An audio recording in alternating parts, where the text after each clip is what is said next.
তো কৃষি চ্যাপ্টারটা শুরু করি, ঠিক আছে? দেখো, আগে জানতে হবে আমাদের কী কী সেক্টর আছে, ঠিক আছে? আমাদের মেনলি 3টা সেক্টর আছে যেখানে মানুষ কাজ করে। প্রথমটা হচ্ছে প্রাইমারি সেক্টর, ঠিক আছে? প্রাইমারি সেক্টর মানে যেখানে র ম্যাটেরিয়াল তৈরি হয়, যেমন এগ্রিকালচার, মাইনিং। মাইনিংয়ে কী তৈরি হয়? যেটা র ম্যাটেরিয়াল তৈরি হয়।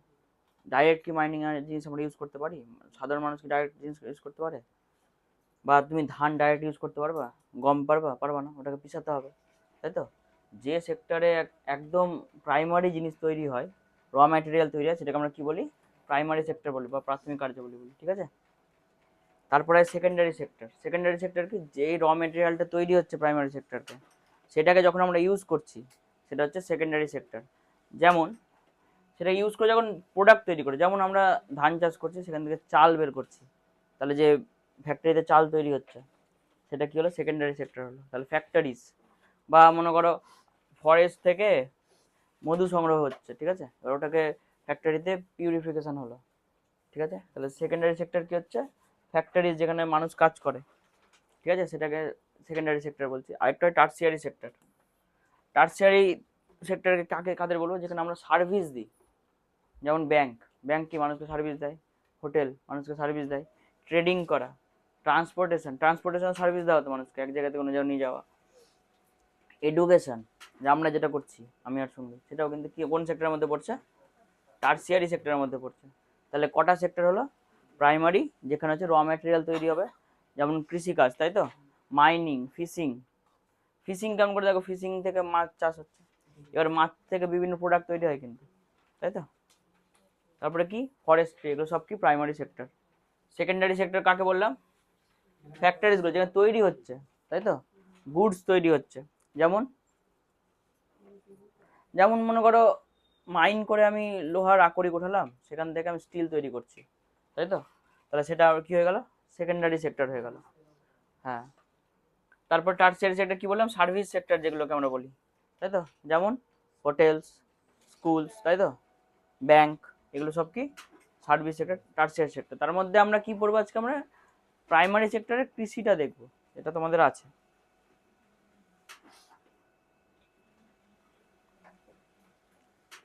এবার দেখো, সবচেয়ে ভালো কৃষিকাজ হয় দুটো জায়গায়। একটা ট্রপিক্যাল গ্রাসল্যান্ডে, এটা কোন জায়গায়? নিরক্ষীয় অঞ্চলের দুপাশে, তাই তো? এখানে বৃষ্টিপাত ভালো হয়, তাহলে এখানে কৃষিকাজ ভালো হবে। আরেকটা কি? আরেকটা হচ্ছে টেম্পারেট গ্রাসল্যান্ড, নাতিশীতোষ্ণ তৃণভূমি অঞ্চলে। কোথায়? যেটা আমাদের দেশ আছে যে জায়গাটায়, তাই তো? মানে পুরো বলতে পারো এই পোর্শনটা পৃথিবীর, তাই তো? এখানে ভালো কৃষিকাজ হয়, তাই না? বাদ বাকি আর যত উপরে উঠে তত কি ঠান্ডা বেড়ে যাবে, কৃষিকাজের পরিমাণ কমবে, তাই তো? তাহলে সবচেয়ে ভালো কৃষিকাজ কোথায় হচ্ছে? একটা হচ্ছে নাতিশীতোষ্ণ অঞ্চলে, তাই তো? এটা ভারতের মধ্যে পড়ছে। আরো অনেক ফ্যাক্টর কাজ করে, তোমাদের আবহাওয়ার দিক থেকে এই দুটো। একটা হচ্ছে ট্রপিক্যাল গ্রাসল্যান্ডে, তাই তো? আরেকটা কি? টেম্পারেট গ্রাসল্যান্ডে মানে নাতিশীতোষ্ণ তৃণভূমি অঞ্চলে। এই সমস্ত অঞ্চলে কিন্তু কি হয়? কৃষিকাজ ভালো হবে। এবার দেখো, আমরা যদি পাহাড়ে কৃষিকাজ করি, তাহলে সেটা কেমন করে হয়? পাহাড়ে একদম উপরে ধাপ চাষ হয়, তাই না? টেরেস ফার্মিং বলে। ধাপ কেটে এখানে জল আটকে সেই জায়গাগুলোতে চাষ করা হয়। এবার কন্ট্যুর প্লাউইং হয়। কন্ট্যুর মানে কি? রেখা, তাই তো? এই কন্ট্যুর লাইন বলে পাহাড়ে, মনে করো এইভাবে লম্বা লম্বা লাইনে হয় না কৃষিকাজ, কন্ট্যুর লাইনে প্লাউইং হয়। মনে করো ওখানে বড় লাঙল ইউজ হয় না, ঠিক আছে? ছোট ছোট লাঙল ইউজ হয়। দেখবা ছবি এডিট করতে হলে কন্ট্যুর কথাটা আছে, তাই না? লেয়ার ঠিক করা, লেয়ারিং করে কৃষিকাজ হয়। তার নিচে কি হয়? Rock dam. আমরা কি করি? ড্যাম তৈরি করি, তাই তো? ড্যাম তৈরি করে জলটা আটকে কৃষিকাজ করি। তারপরে কি হয়? ব্যারিয়ার তৈরি করি, তাই তো? যাতে ধস না নামে। মনে করো উপরে চাষ হচ্ছে, চাষ হতে গেলে তো গাছপালা কাটতে হচ্ছে, যাতে ধস না নামে তার জন্য কি করছি? আমরা কন্ট্যুর ব্যারিয়ার করছি স্টোন দিয়ে। তারও নিচে কি করি আমরা? বড় বড় শেল্টার বেল্ট লাগাই, গাছ লাগাই। তাহলে কি হয়? যাতে আটকে রাখে পুরোটাকে, ঠিক আছে? পুরো সিস্টেমটাকে যাতে আটকে রাখে। তারপরে মালচিং হয়, ঠিক আছে? মালচিং মানে অর্গানিক লেয়ার দিয়ে গ্রাউন্ডটা কভার করে দেয়। মনে করো ঘাস টাস দিয়ে পুরো জায়গাটাকে কভার করে দিল, এটাকে বলি আমরা মালচিং। তারপরে আবার ইন্টারক্রপিং হয়। তারপরে কি হয়? ইন্টারক্রপিং মানে মানে তো পরে যে সমতল ভূমিটা চলে আসে, সেখানে হচ্ছে ইন্টারক্রপিং পদ্ধতিতে চাষ হয়। ইন্টারক্রপিং মানে কি? জানো না? ইন্টার মানে কি? দুজনের মধ্যে রিলেশন, মানে কি একটা ফসল লাগাবো না, মনে করো প্রথমে ধান লাগালাম, ধরো তারপরে আবার মনে করো ডাল লাগালাম, বারবার করে চেঞ্জ করা, এটাকে ইন্টারক্রপিং বলে। যত নিচে আসবে ইন্টারক্রপিং এর সুবিধা বাড়বে। তার উপরে কি হচ্ছে, প্রথমে হচ্ছে টেরেস ফার্মিং হচ্ছে, কন্টিনিউ প্লাইং হচ্ছে, রক ড্যাম তৈরি করে জল সেচ করে প্লাইং হচ্ছে, ব্যারিয়ার তৈরি করছে, তারপরে শেল্টার বেল্ট তৈরি করে, তার নিচে যেগুলো থাকে সমতল ভূমি সেখানে কি হয়, মালচিং হয়, ইন্টারক্রপিং হয়, তাই তো? হ্যাঁ, ওটার ক্ষেত্রেও হয়, ওটার ক্ষেত্রে বেশি হয়।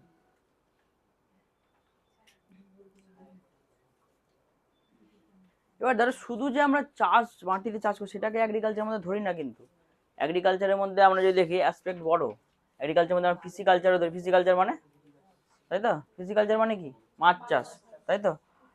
সেভাবে হর্টিকালচার, হর্টিকালচার মানে ফল চাষ, তাই তো, ফল চাষকে আমরা হর্টিকালচার বলি।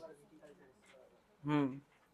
ভিটিকালচার মানে কি, আঙুর চাষ করাকে ভিটিকালচার বলে। সেরিকালচার মানে রেশম চাষ, ঠিক আছে। এপিকালচার মানে মৌমাছি চাষ। না, মৌমাছি চাষ না, মৌমাছি চাষ এপিকালচার বলে, চাষ করা এটা, ঠিক আছে। দেখবা এদিকে শাহপুরের দিকে প্রচুর হয় মৌমাছি চাষ, বক্সের মধ্যে মধ্যে মৌমাছি চাষ করা হয়। দেখোনি তোমরা কেউ? তোমরা আসলে গান শুনতে থাকো তো, বাইরের দিকে লক্ষ্যই করো না।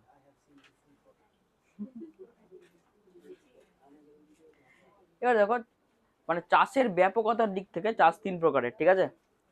কেমন তিন প্রকারের দেখো, একটা কি হয়, সাবসিস্টেন্ট ফার্মিং, মানে জীবন ধারণ ভিত্তিক, মানে যেটুকু দরকার, মনে করো যাদের অল্প জমি থাকে, নিজের জীবিকা চালানোর জন্য যেটুকু দরকার সেটুকু চাষ করা, ঠিক আছে। এখানে ব্যাপক জমি থাকে না, তাই তো, অল্প স্কেলে চাষ হয়। মনে করো যন্ত্রপাতিও কি হয়, হাতে হাতে ব্যবহার করা যন্ত্রপাতি ইউজ হয়, তাই তো। এবার এর মধ্যে একটা পার্ট আছে কি, দেখো, ইন্টেন্সিভ সাবসিস্টেন্ট এগ্রিকালচার।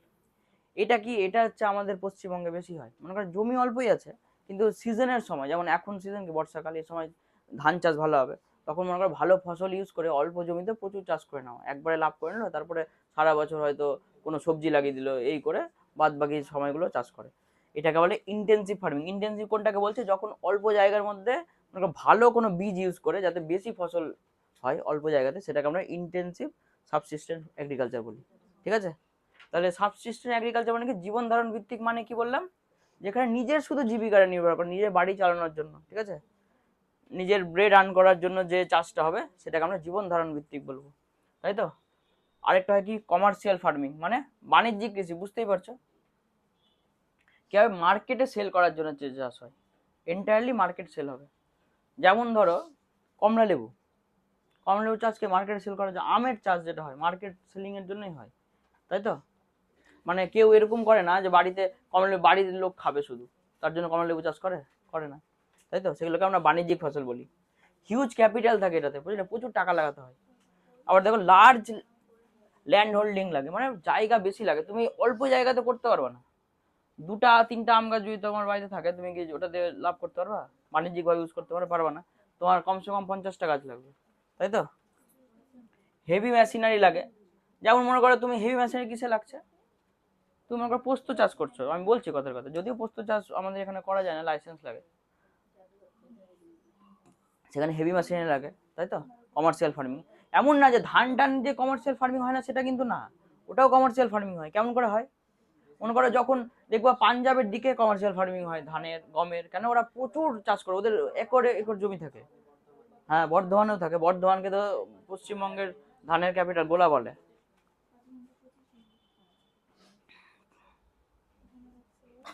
তারপরে দেখো আরেকটা কি হয়, বাগিচা কৃষি হয়, তাই তো, প্ল্যান্টেশন। বাগিচা কৃষি জানো তোমরা, যেমন চা চাষ কোথায় হয় ভারতে, কর্ণাটকে চা চাষ হয়।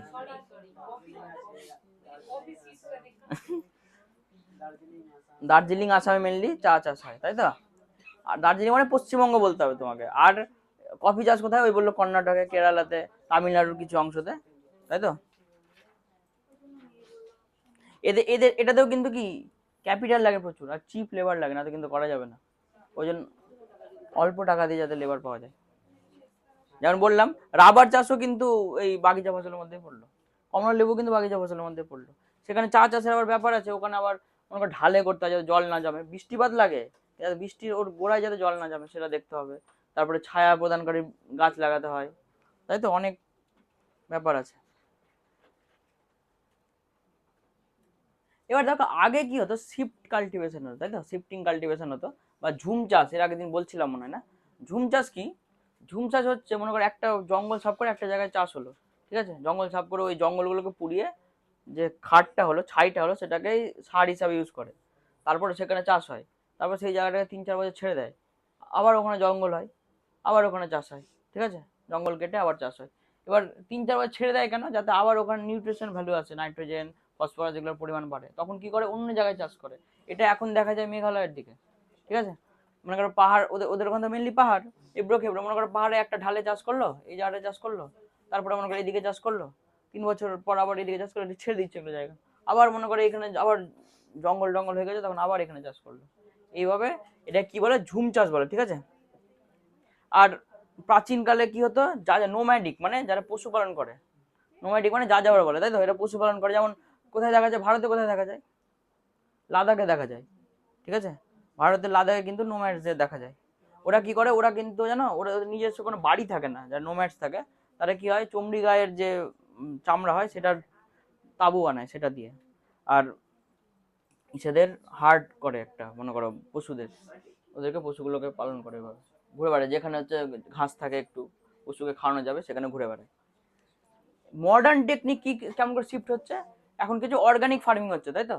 অর্গানিক ফার্মিং মানে কি, তোমরা কি বুঝো বলো তো, জৈব সার, কোনো কেমিক্যাল ইউজ হবে না, তাই তো, সেটা হচ্ছে অর্গানিক ফার্মিং। এবার তার বদলে কি ইউজ হবে, গোবর সার ইউজ হবে, ভার্মি কম্পোস্ট ইউজ হবে। ভার্মি কম্পোস্ট কি দিয়ে তৈরি হয়, কেমন করে তৈরি হবে ভার্মি কম্পোস্ট,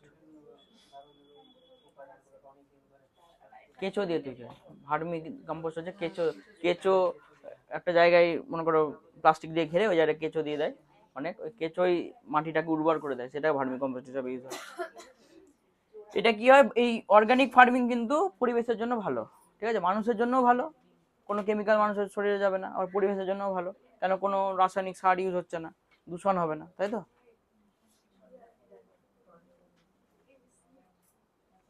এবার দেখো ভারতে কি কি ফসল ভালো চাষ হয়, ভারতে যদি দেখি আমরা সবচেয়ে বেশি চাষ হয় ধান, তাই না,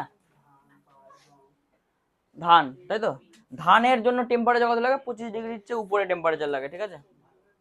আর রেনফল কি 100 সেমি প্লাস রেনফল লাগে, কেন ধানের দেখে প্রচুর জল লাগে কিন্তু।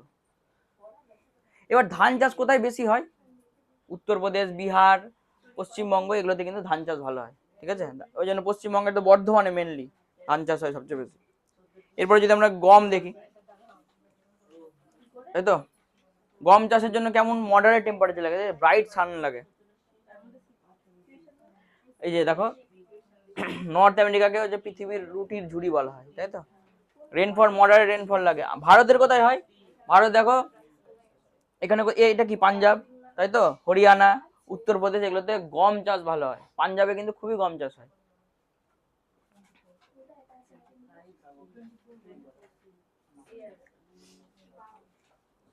এবার দেখো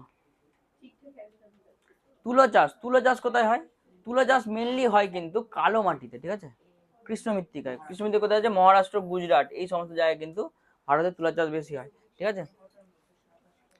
মানে তুলা চাষের জন্য কিন্তু একদম ক্লিয়ার ওয়েদার লাগে, ওখানে বৃষ্টিপাতও ওরকম হয় না, কম, তাই তো। টেম্পারেচার রেন কি হাই টেম্পারেচার লাগে, অল্প বৃষ্টিপাত লাগে, ঠিক আছে। তাছাড়া পাট চাষ হয়, দেখো পাট চাষ সবচেয়ে বেশি হয় পশ্চিমবঙ্গে আর বাংলাদেশে, ঠিক আছে, বাংলাদেশের চাষ হয়, তারপরে আসামে ভালো চাষ হয় পাট। পাট চাষে কিন্তু প্রচুর বৃষ্টিপাত লাগে। পাট চাষ দেখবা যখন মানে বৃষ্টির পর এখনই দেখবা ট্রেনে যখন যাবা, দেখবা জলের মধ্যে পাটগুলোকে ফেলে রেখেছে, তাই তো, কেন, পচানোর জন্য, যাতে পাটের তন্তুগুলো ছোটানো যায়, জন্য জল প্রচুর লাগে। টেম্পারেচার হাই টেম্পারেচার লাগে, তাই তো, 24 থেকে 35 ডিগ্রি টেম্পারেচার, ওই জন্যই পশ্চিমবঙ্গে ভালো হয়, ঠিক আছে। পশ্চিমবঙ্গ, বিহারে, ভারতে দেখতে গেলে পশ্চিমবঙ্গ, বিহার, আসাম সবচেয়ে বেশি পাট, ওই জন্যই দেখবা এই যে আমাদের গঙ্গার যে বেল্ট আছে এখানে, ঠিক আছে, গঙ্গার আশেপাশে কিন্তু পাট কলগুলো তৈরি হয়েছে, তাই না, কারণ কি এখানে চাষ হচ্ছে, সঙ্গে সঙ্গে এখানে চলে আসছে। রিসেন্টলি কিন্তু অনেক বন্ধ হওয়া পাটকল খোলা হয়েছে কিন্তু। এরপর হচ্ছে কফি, কফি কোথায় বলছিল, দেখো কোথায় হচ্ছে, এটা হচ্ছে কর্ণাটকে সবচেয়ে বেশি হয়, তাই তো, বাবা বুদান হিল বলে যেগুলোতে, মানে পাহাড়ি কফিও কিন্তু পাহাড়ি এলাকায় হয়। এখানে এখানে কিন্তু পাহাড় আছে, পশ্চিমঘাট পর্বত, ওই পশ্চিমঘাট পর্বতে কিন্তু কফির চাষ হয়, ঠিক আছে। তাছাড়া কোথায় হয়? তামিলনাড়ু, কেরালা, ওগুলোতে কম পরিমাণে, সবচেয়ে বেশি হয় কর্ণাটকে। কফি কিন্তু ন্যাচারালি ভারতের না, কিন্তু বাইরে থেকে এসছে, ঠিক আছে। এটা দেখো 150 থেকে 250 সেমি বৃষ্টিপাত লাগে, 15 থেকে 28 ডিগ্রি টেম্পারেচার লাগে, টেম্পারেচার কম লাগছে কিন্তু। দেখো কি বলেছে, ওয়েল ড্রেন্ড লোমি সয়েল আর হিল স্লোপ, হিল স্লোপে থাকতে হবে। ওয়েল ড্রেন্ড মানে কি, জল আটকাবে না, তো বেরিয়ে চলে যাবে। সব গ্লোবাল লিডারকে ব্রাজিল, ব্রাজিলে সবচেয়ে বেশি কফি চাষ হয়। চা, চা চাষ কোথায় সবচেয়ে বেশি? ভারতে দেখতে গেলে পশ্চিমবঙ্গে হয়, আর কি আসামে হয়, তাই তো। আসামে হচ্ছে পশ্চিমবঙ্গের কোয়ালিটির দিক থেকে সবচেয়ে ভালো চাষ হয়, আসামে হচ্ছে কোয়ান্টিটির দিক থেকে বেশি, প্রচুর পরিমাণে চাষ হয় আসামে। এটাতেও সেম রিকোয়ার কি, well drain sloping land, sloping মানে ঢাল থাকবে, তাই তো। ওয়েল ড্রেন মানে জল আটকাবে না, তাই না। ওই জন্য দেখবা কাটা থাকে লম্বা লম্বা করে, দেখেছো কি সে কাটা থাকে লম্বা লম্বা করে, জল যাতে না আটকায়। আর ছায়া প্রদানকারী বৃক্ষ লাগানো থাকে যাতে ছায়া পড়ে। বৃষ্টিপাত লাগে মোটামুটি ভালোই, ঠিক আছে। ঠান্ডা লাগে কিন্তু যাতে মানে কুল ওয়েদার থাকতে হবে, কিন্তু আবার যাতে বরফে ঢাকা না থাকে, এটাও দেখতে হবে। একটা কফি চাষ করতে গেলে 5 বছর কফি গাছ এমনি লাগিয়ে রাখতে হয়, কফি বলছি, চা চাষ করতে গেলে 5 বছর কোনো ওটা থেকে পাতা তোলা যায় না, তারপর ওটা ওটা ওটা মানে ভালো চায়ের জন্য ইউজ হয়, মানে প্রচুর ক্যাপিটাল খরচ হয়। ওই জন্য বলেন এগুলো এগুলো বাগিয়ে, এগুলো লাভও দিবে প্রচুর, বাংলো করে থাকতে পারবা পাহাড়ে, এত লাভ দিবে ঠিক আছে।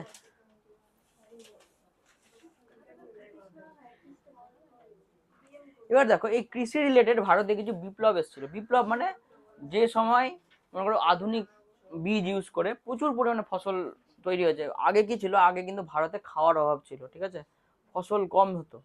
তারপরে আসলো, প্রথম আসলো হচ্ছে কি দেখো, গ্রিন রেভলিউশন 1965-তে এসেছিল। এটা কি করেছে, কে করেছিল? MS স্বামীনাথন এর মানে ফাদার বলা হয় গ্রিন রেভলিউশনের। ভালো সিড, HYV সিড ব্যবহার করে প্রচুর পরিমাণে ধান আর গমের চাষ হয়েছে, ঠিক আছে। এটাকে আমরা গ্রিন রেভলিউশন বলি। মেন নামটা মনে রাখতে হবে, ডক্টর MS স্বামীনাথন। তারপরে দেখো হোয়াইট রেভলিউশন এসেছিল, ভার্গেস কুরিয়ান করেছিল। ওই যে আমুল, এই হোয়াইট রেভলিউশনেরই ফল। আমুল কিন্তু কোনো ফ্যাক্টরি না, জানো তো, মানে কোনো কোম্পানি না, এটা হচ্ছে কোঅপারেটিভ, এর আগেও বুঝিয়েছিলাম তোমাদেরকে, তাই তো। এখানে কি দুধ আর দুধ জাতীয় প্রোডাক্টের ব্যবহার ইউজ হয়েছিল। মনে করো গবাদি পশু পালন করা বেড়েছিল, তাই তো। মনে করো সব ছোট ছোট কৃষকদের কাছ থেকে আমুল কি করে, কালেক্ট করে নেয়। কি হয়েছে চোখে, চোখ লাল হয়ে আছে কেন? তোমার জন্য আমার চোখ লাল হয়ে গেল। তারপরে যে ব্লু রেভলিউশন, ব্লু রেভলিউশন কখনো কিসের জন্য? মাছ চাষের উপর, ঠিক আছে, নীল বিপ্লব বলে।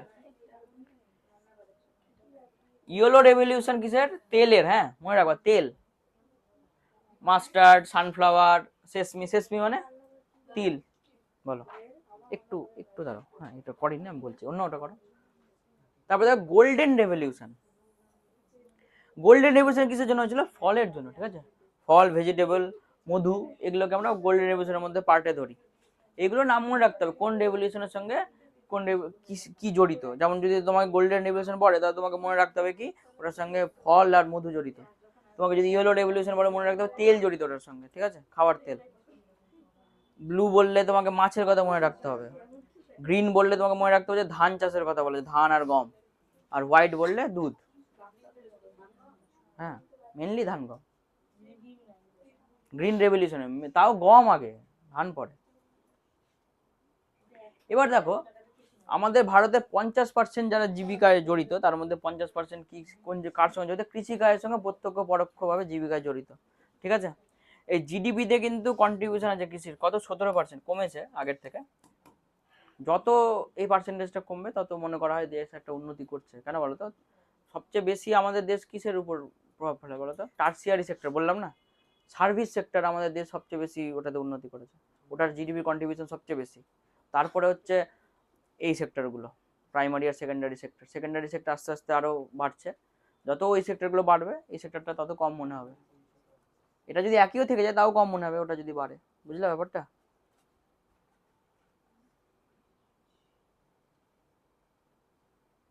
কৃষির ক্ষেত্রে রেগুলেশন আনার চেষ্টা হয়েছিল তো, ফার্ম ল যেগুলো এসেছিল ওগুলো যাতে কমার্শিয়ালি কৃষকরা বেচতে পারে নিজের ফসল, সেটার জন্য এসেছিল।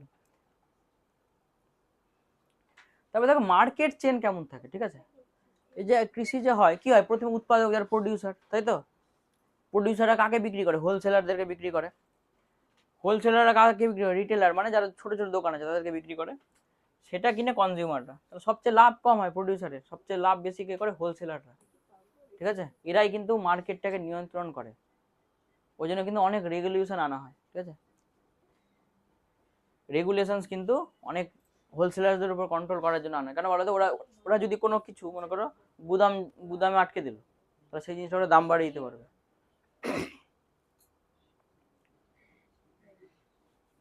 এবার দেখো কিছু ইকোনমিক চ্যালেঞ্জ আছে, যেমন চাষিরা ঠিকঠাক দাম পায় না, তাই তো? এবার ঠিকঠাক দাম পায় না, তার জন্য কি চাষিরা আত্মহত্যা করছে, ওরা লোন নিয়ে নিচ্ছে, বছর লোন শোধ করতে পারছে না। এগুলো হচ্ছে চাষিদের ইকোনমিক চ্যালেঞ্জ। এবার সেটা দূর করার জন্য সরকার থেকে কি দেওয়া হয়? এমএসপি দেওয়া হয়, ঠিক আছে? মিনিমাম সাপোর্ট প্রাইস বলে। কেন দেওয়া হয়? কয়েকটা সিলেক্টেড ফসল আছে, সেগুলোতে এমএসপি দেওয়া হয়, যাতে ওই ফসলগুলো মনে করো দাম কমে গেল, ওরা দাম পাচ্ছে না, তখন সরকার কি করে? একটা নির্দিষ্ট পরিমাণ দাম দিয়ে ওই ফসলটা কিনে নেয়, নিজে কিনে নিয়ে ওটা পরে হচ্ছে রেশনে বিক্রি করে, বা সরকার অন্য কোথাও বিক্রি করে, বা যখন মনে করো কমে গেছে তখন ওটা দিয়ে দিচ্ছে, ফ্লো বের করছে। সেটা কি বলে? এমএসপি বলে। এমএসপিটা খুবই ইম্পর্টেন্ট। কি বললাম? মিনিমাম সাপোর্ট প্রাইস, ন্যূনতম সহায়ক মূল্য বলে। এই এমএসপি নিয়েও কিছুদিন আগে ঝামেলা হয়েছিল, ঠিক আছে? হ্যাঁ, ফার্ম প্রোটেস্ট হয়েছিল কি না, ওটাতে ওটাতে ওরা ভেবেছিল যে এমএসপি বন্ধ করে দেওয়া, কিন্তু আসলে সেটা হয়নি। কিন্তু তারপর ওদের কি করা হয়েছিল? এক্সট্রা ফার্ম প্রোটেস্টের সময় যে বিলটা ছিল, সেখানে চাষিদেরকে সুযোগ দেওয়া হয়েছিল যাতে চাষিরা ডাইরেক্ট, মনে করো যারা কিনবে, মনে করো কোনো কোম্পানি মনে করো ধান কিনে ওটা দিয়ে কোনো প্রোডাক্ট বানাবে ডাইরেক্ট। আগে কি হয়, এখনকার লতে ডাইরেক্ট বিক্রি করতে পারে না চাষিরা, চাষিদেরকে মিডিল ম্যানের থ্রু দিয়ে যেতে হয়। কিন্তু এটাতে কি হতো? চাষিরা ডাইরেক্ট কোনো কোম্পানির সঙ্গে চুক্তি করতে পারতো। বুঝতে পারলে ব্যাপারটা? তাহলে এমএসপি বুঝতে পেরেছো? ঠিক আছে, এটুকুই। তারপর প্রিন্টটা দিচ্ছি, দাঁড়াও, এটা বন্ধ করো তো। কি হয়েছে প্রতি, হাসছো কেন তো?